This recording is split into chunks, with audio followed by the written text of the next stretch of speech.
Saudações a todos, sou Elaine Ferreira Chagas e juntamente com o museólogo Eurípides Júnior apresento o trabalho de restauração de moldagens do acervo do Museu de Belas Artes.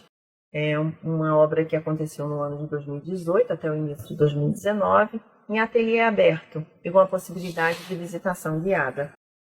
O prédio do Museu de Belas Artes foi construído no início do século XX para sediar a Escola Nacional de Belas Artes, que originalmente se chamava Imperial Academia de Belas Artes.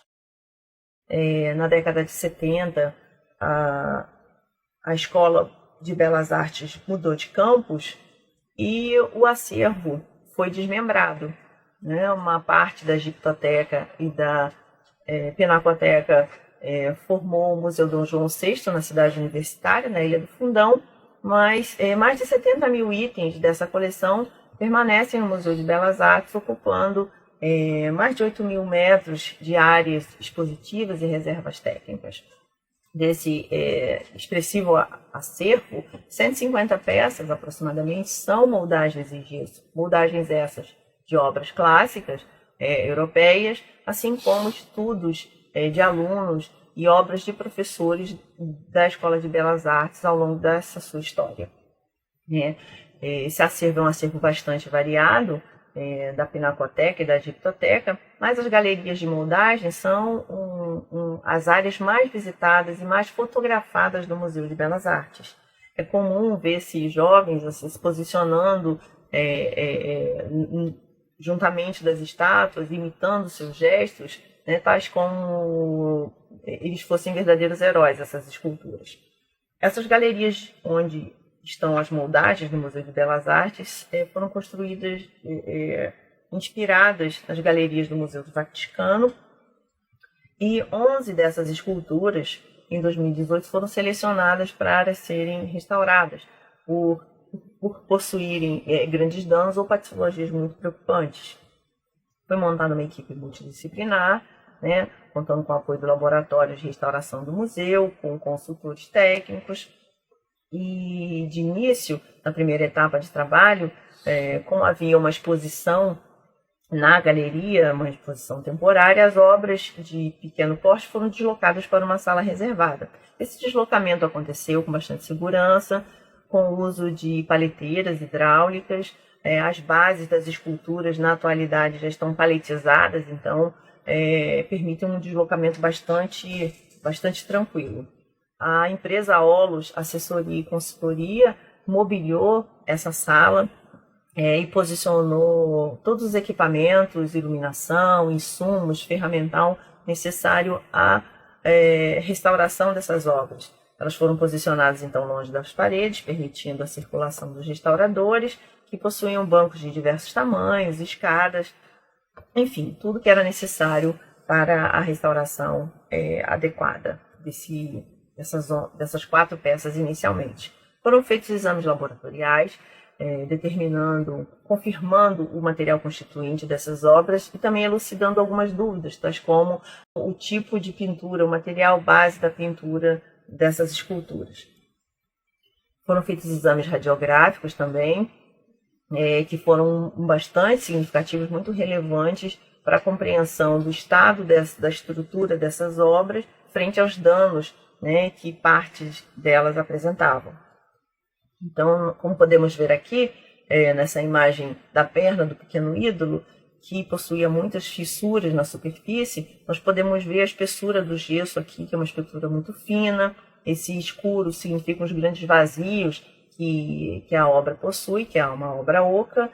Esse perfil aqui retilíneo, não muito bem definido, trata-se da estrutura de madeira dessa obra, que é uma obra em tamanho natural e muito leve, enquanto essa pata do centauro possui esse perfil mais brilhante aqui, pois se trata de uma estrutura metálica. Podemos ver também áreas escuras, que são vazios constitucionais e próximos às áreas de fissuras e rachaduras da obra, demonstrando alguns problemas de enchimento de forma que essa obra sofreu.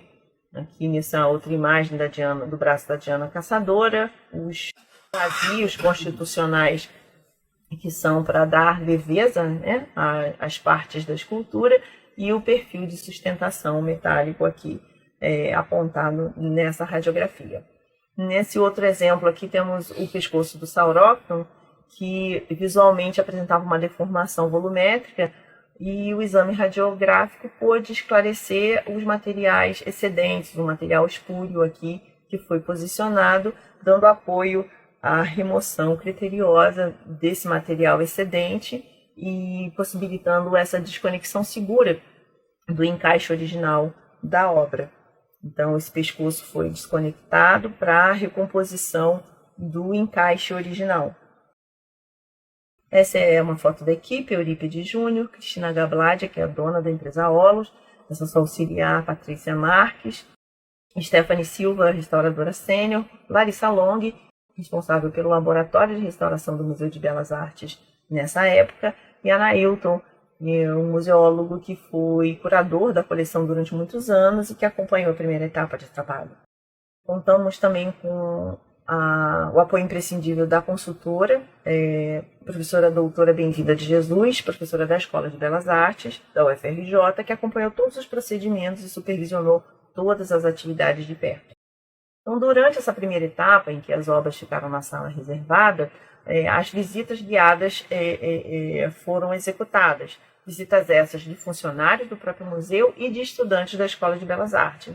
Então, eles puderam ver de perto esses processos, né? Colagem de fragmentos, a obturação de lacunas, o tratamento que foi dado à ferragem estrutural, o recurso do raio-x que apoiou as decisões da equipe. Então, isso pode ser apresentado e discutido bem de perto com a equipe de estudantes, com os grupos de estudantes, e posteriormente, após a conclusão da restauração dessas 4 primeiras peças, elas foram devolvidas aos seus nichos de origem, e as outras obras de maior vulto foram afastadas de seus nichos na própria galeria e possibilitando o acesso dos restauradores. Então, a imagem que se via nos corredores era esse: um cordão de isolamento para a área de ateliê aberto, e a possibilidade de conversa e conversa direta com os visitantes do museu. Foi executado também um banner contendo informações para esclarecimento do público, que podia passar, observar o banner e conversar também com os restauradores. A cobertura jornalística também foi bastante interessante. Anselmo Góes notificou logo no início dos trabalhos, a Rede Bandeirantes entrevistou a equipe, e o Jornal do Brasil pôde nos presentear com uma reportagem de capa inteira no aniversário do Museu de Belas Artes no mês de agosto. Então, esse é o panorama do nosso ateliê aberto, né, com todos os equipamentos, o mobiliário, né, de apoio fundamental, e os processos, né, complexos, alguns deles com um ferramental variado, podendo ser observado pelos visitantes do museu. Aqui, o tratamento de produtos de corrosão, das partes de encaixe da Diana Caçadora, e toda a variedade ferramental, né, que é necessária para os processos de restauração. A etapa de limpeza, a etapa de retoque cromático, todos os processos, insumos, utensílios e ferramentas, né, podendo ser observados de perto pelos transeuntes, pelos visitantes do museu.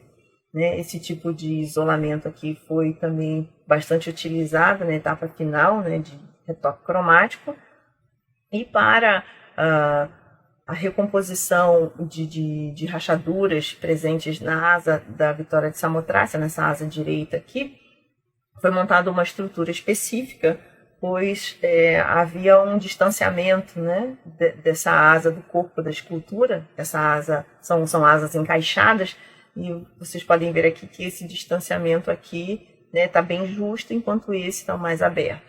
Então, essa asa foi escorada, foi ensaiado aqui o perfil metálico para reforço dessa estrutura, e demais procedimentos, né, de danos, inclusive não muito visíveis, que puderam ser observados a miúde pelos visitantes.